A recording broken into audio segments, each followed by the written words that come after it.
Sleeping Dragon King Chronicles by Kenneth Flanders, Jr. Narrated by Peter Widener.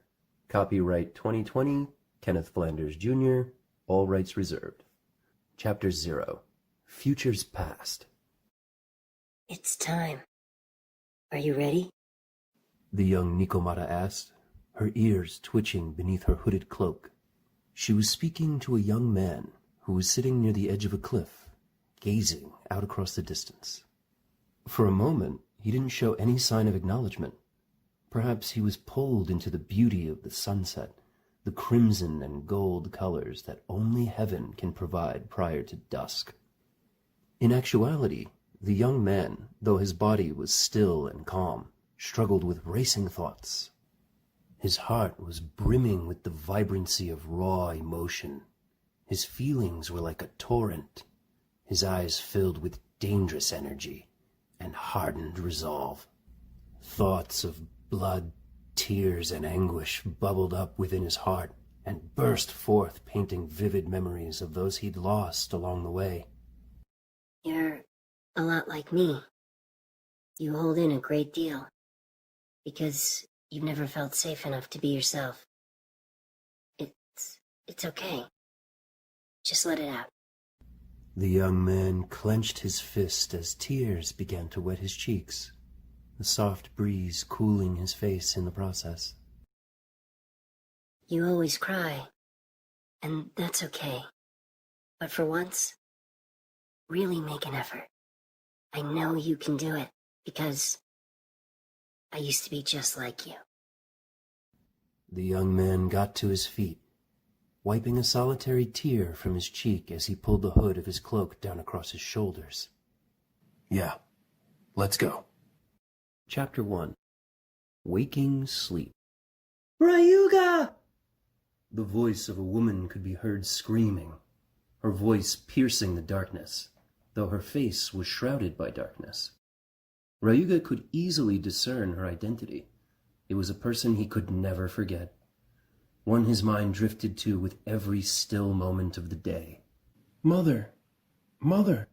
The young boy reached out, his hands outstretched as the jaws of a large, ominous creature closed in. It was the same dream, lingering memories that often played out in his psyche. He'd had enough, or rather his heart did. I hate dreaming, he whispered to himself as he sat up in his bed. There he remained motionless for quite some time as he attempted to quiet the stirring emotions now mingling within his heart. Anger, sadness, regret. These feelings piled themselves on until he could do little else but get his day started, as he always did. Breakfast first, always breakfast, then a shower and rush to get dressed. Even with a leisurely pace, he always had some extra time to linger about.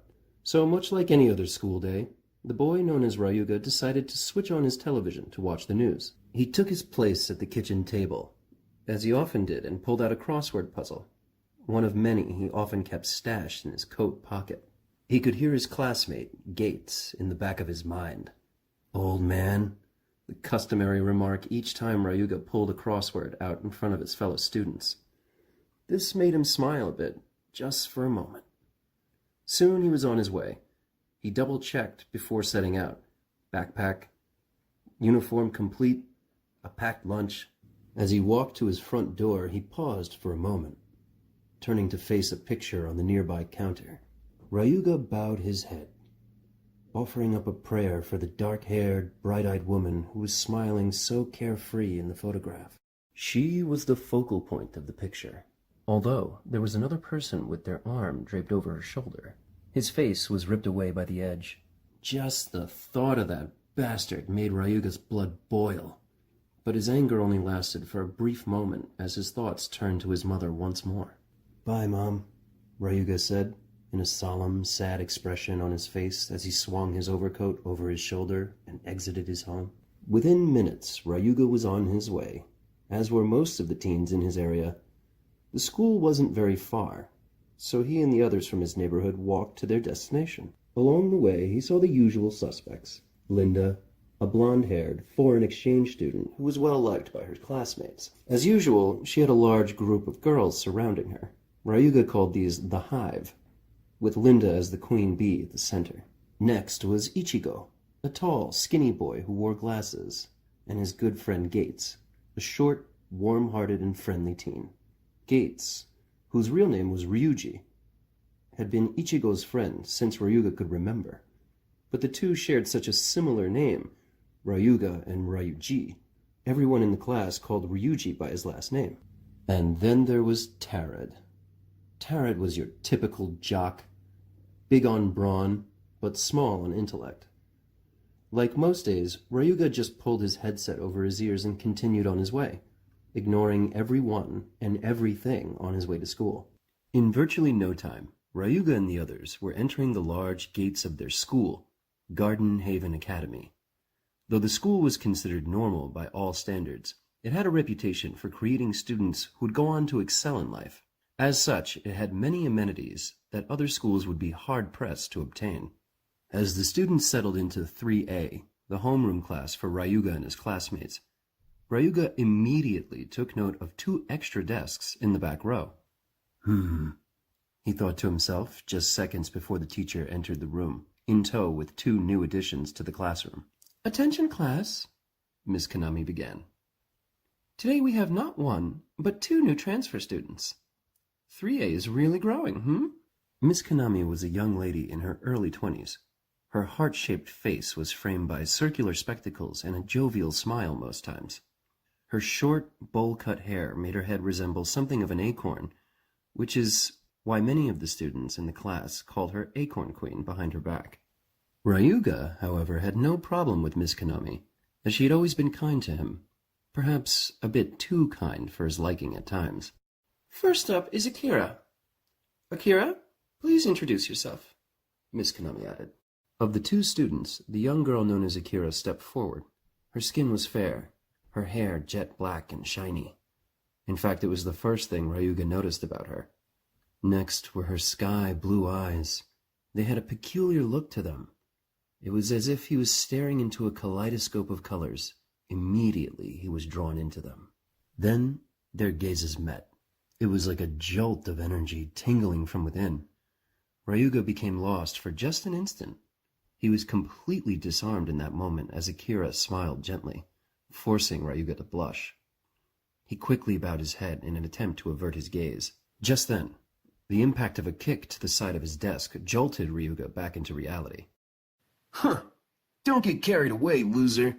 A girl like that would never be interested in you." It was Jin, one of Tarad's jock buddies. He was one of the people who formed what Ryuga liked to call the jockstrap squad. They ate together, harassed and bullied people together, probably even took shits together. This thought caused a creepy smile to spread across Ryuga's face, which in turn won another insult from confused Jin. "Creep. Ugh." While daydreaming, Ryuga had managed to completely miss Akira's introduction. Next up was the other transfer student. His name was David Jones, a short, chubby kid from America. His face was boyish, which by extension made him seem much younger than he really was. The fact that he had freckles also didn't help. "Well, 1 out of 2 isn't bad. 1 beauty, 1 more nerd," Jin whispered to his nearby associates. The 2 students took their place in the back row of the classroom before Miss Konami continued. "Linda, I'd like you to show our 2 newest additions around for the remainder of the day and help them out. As a class representative, it falls upon you." "Got it, Miss Konami," Linda said with a beaming smile. How fake, Ryuga thought to himself. She's always like this, two-faced. The day's lesson was much like any other. Ryuga often spent his time staring out of the window, and today was no exception. However, he couldn't help but find his mind drawn to the new student Akira. Occasionally, he would turn to sneak a peek at her. More often than not, Jin's smug face would be there attempting to cock-block, but every now and then, Akira would also be staring in his direction. Each time she would smile, forcing Ryuga to blush as well. Ryuga wasn't really the romantic type. More often than not, he would prefer to choose a vantage point to observe others, rather than get involved in class politics. Things were better, simpler that way. After observing the flow of the classroom, there were basically three groups of people with any measure of influence: the jocks, the queens, and the used. Ryuga fell into group number 3. The jocks and queens were pretty self-explanatory, but the used? Well, that was a bit different. Essentially, as long as you could provide some service or function to either group, you'd be left alone to a certain degree. Or rather, your experience would be more pleasant. Because Ryuga was positioned next to Jin, and Jin was as dumb as a box of rocks, it put Ryuga in a position to be useful. By allowing Jin to take his homework, Ryuga actually made copies and pretended that Jin was pulling one over on him to inflate Jin's ego. Jin could obtain passing grades. Because Jin could pass tests without studying, Ryuga was able to navigate his school life without much trouble, which was exactly how he liked it. These three social groups were sort of like an unspoken hierarchy. Everyone else was just considered normies. And while Ryuga had the mental acuity to navigate this social hierarchy, he simply refrained from doing so. There were many times where he'd been approached after having been deemed cool enough, but there was just something that didn't sit right with Ryuga. All of them seemed so basic. Perhaps it was due to the level of maturity. Ryuga simply couldn't bring himself to care about the things other students his age were worried over. Perhaps it was due to the fact that their home lives were very different. Everyone else had mothers, fathers, brothers, and sisters. Ryuga had empty halls and bedrooms, memories that haunted him in the night, regrets, and only pictures to see him off in the morning. His thoughts were wandering into a territory he didn't want to venture, so he decided to change his line of thought. I wonder, what group Akira will fall into, he whispered to himself as he gazed out of the window to his left. He wasn't looking at anything in particular. Perhaps he was wishing the sky would open and take him away. Maybe he was seeking some answer for the circumstances of his life. Maybe he just wanted to be as light and weightless as a cloud. Soon it was lunchtime, and Ryuga would have to answer as to his earlier ponderance. Hello? Ryuga was staring out of the window when a female voice pulled him from his thoughts. Hi. Hello. Ryuga was surprised to see that Akira was standing next to his desk, a pleasant smile on her face. I noticed you're staring out of the window quite often. Is there something interesting out there? Akira said as she leaned over his desk and peered out of the window. No, Ryuga said as his face grew flushed slightly.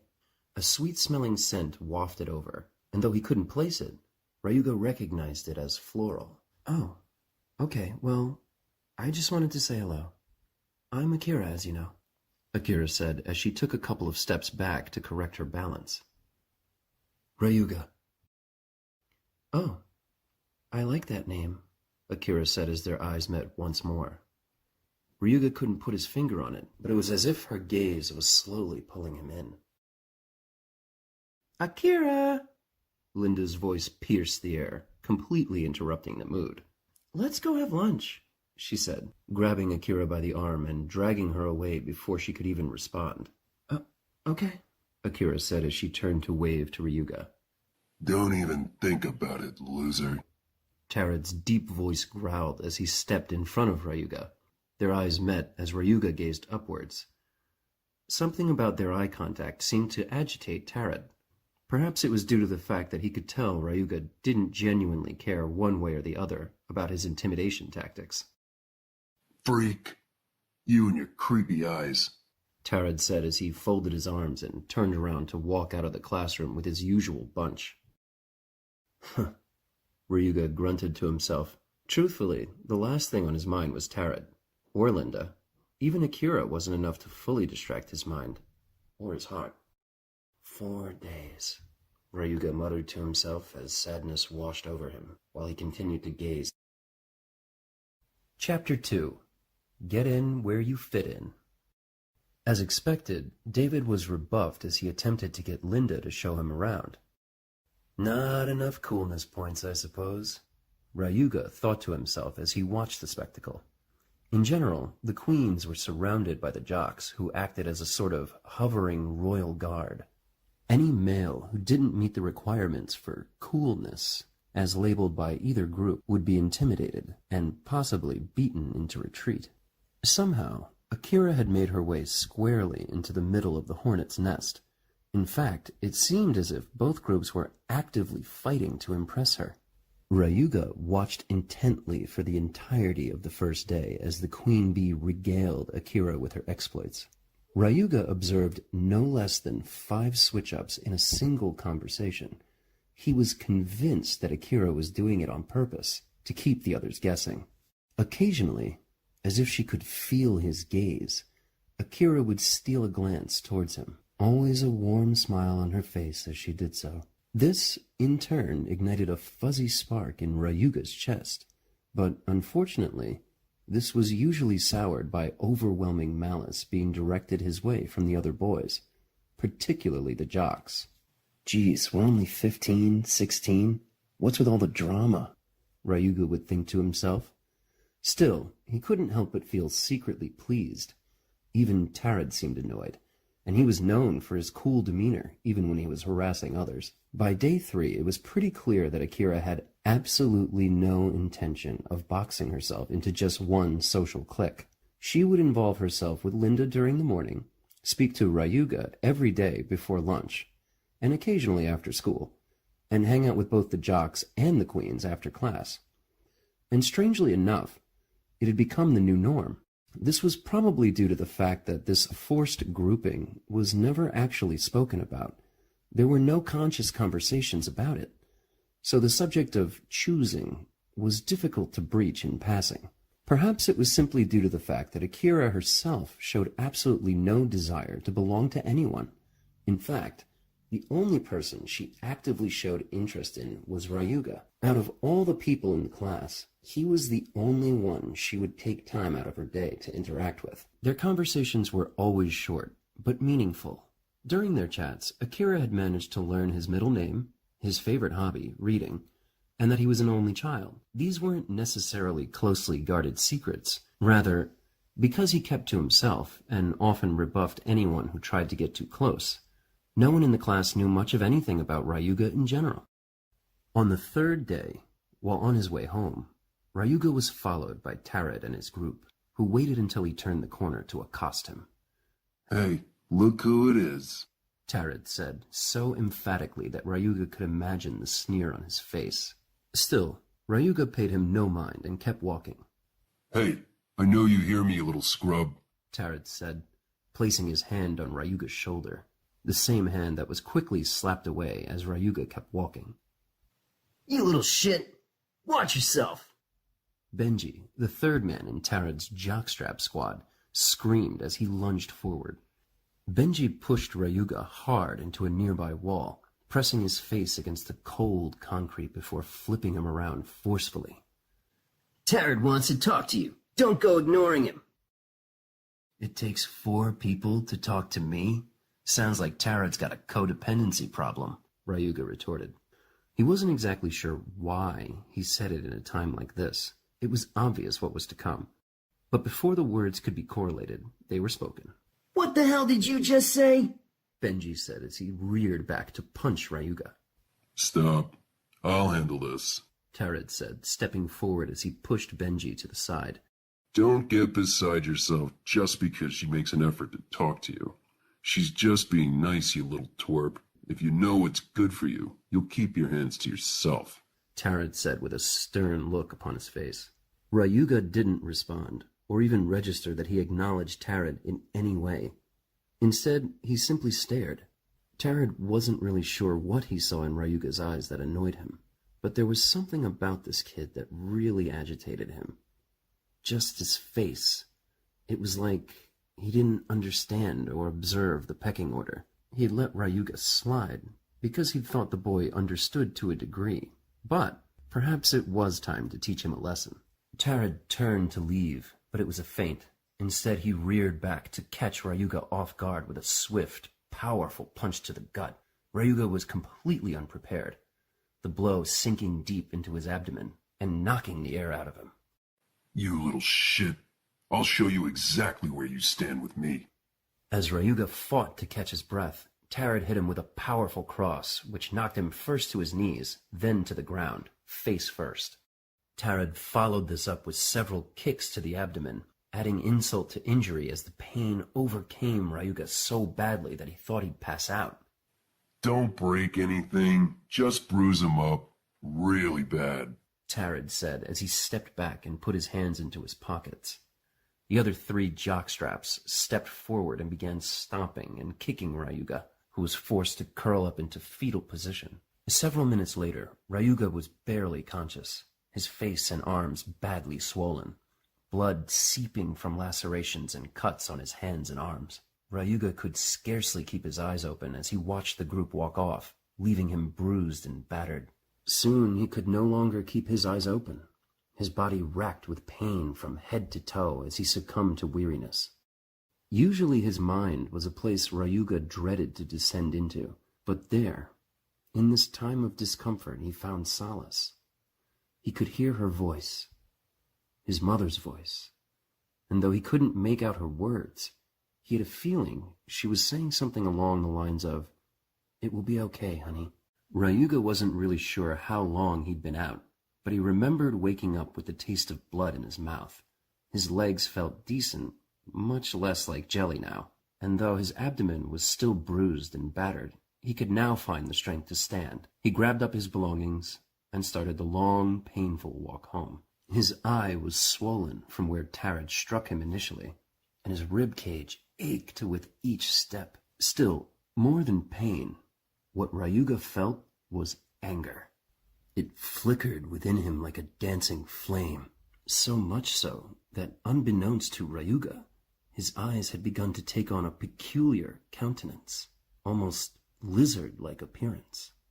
It was normally a 10-minute walk from his home to the school, but today it was well over an hour due to the snail's pace Ryuga was forced to keep. Each step was riddled with pain, which shot forth from every part of his body as it moved. The only thing keeping him on his feet at this point was the desire to make it home. Once he had entered his house, he could do little else but fall over at his doorstep. He'd expended all of his energy simply getting to the house, but his mind was still racing. Something about the encounter had sent his heart aflutter. It was a different type of emotion, one that he'd never experienced before. Though his body was battered, he felt as if his soul was on fire. Those same classmates, the ones he'd regularly looked down upon for being immature, had ignited him with a sense of being alive, something that Ryuga had given up long ago. At this thought, he turned his head to look up at the picture of his mother, sitting by his front door as always. Her face had carried him through many days, and the memories he held of her were his only solace through dark times. For him, loneliness was a constant companion. He'd already died inside and never quite found a way to live or feel again. In fact, he was only alive now because it was a directive from his mother. She wished for him to live on, no matter what. But Ryuga couldn't deny that his days often felt like staring into a spiraling abyss of darkness, a deep and all-consuming hole that swallowed all hope, all protest, and all will to push on. For him, this reality was much more surreal than the pain which seared through his body. No physical pain could compare to the trauma that had been inflicted on his soul.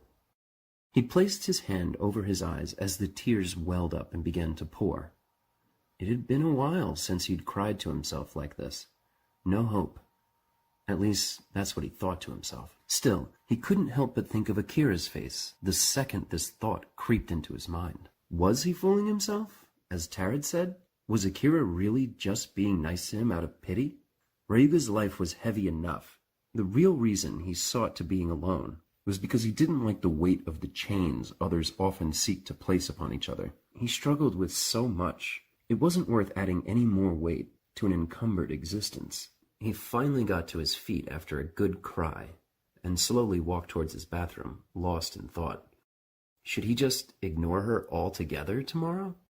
A part of him thought it might be a good idea, but a larger part of him really wanted to deprive Tarad of the pleasure it would bring.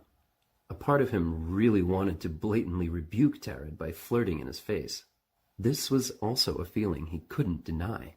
Deep within, there was a certain degree of defiance which was beginning to churn in his stomach. Either way, He would have at least a day to settle his feelings on the matter.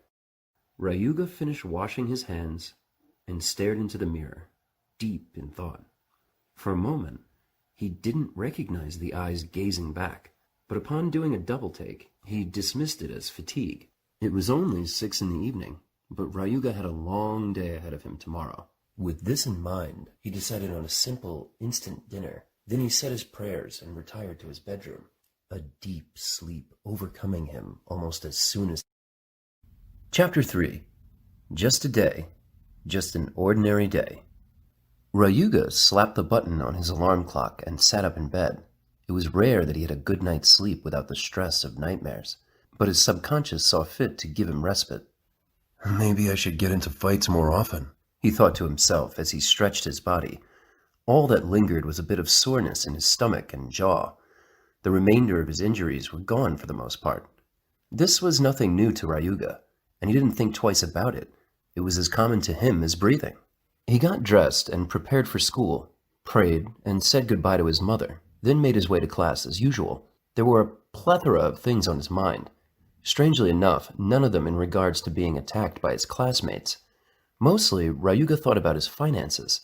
He wondered if he'd have enough money to do what he needed to later on that day. This thought consumed him as he made his way to class. Yeah, man, we put that little clown in his place. He won't be able to walk straight for weeks. He'll think twice now before talking to your girl, Tarad, Benji said as he chuckled and joked with Tarad.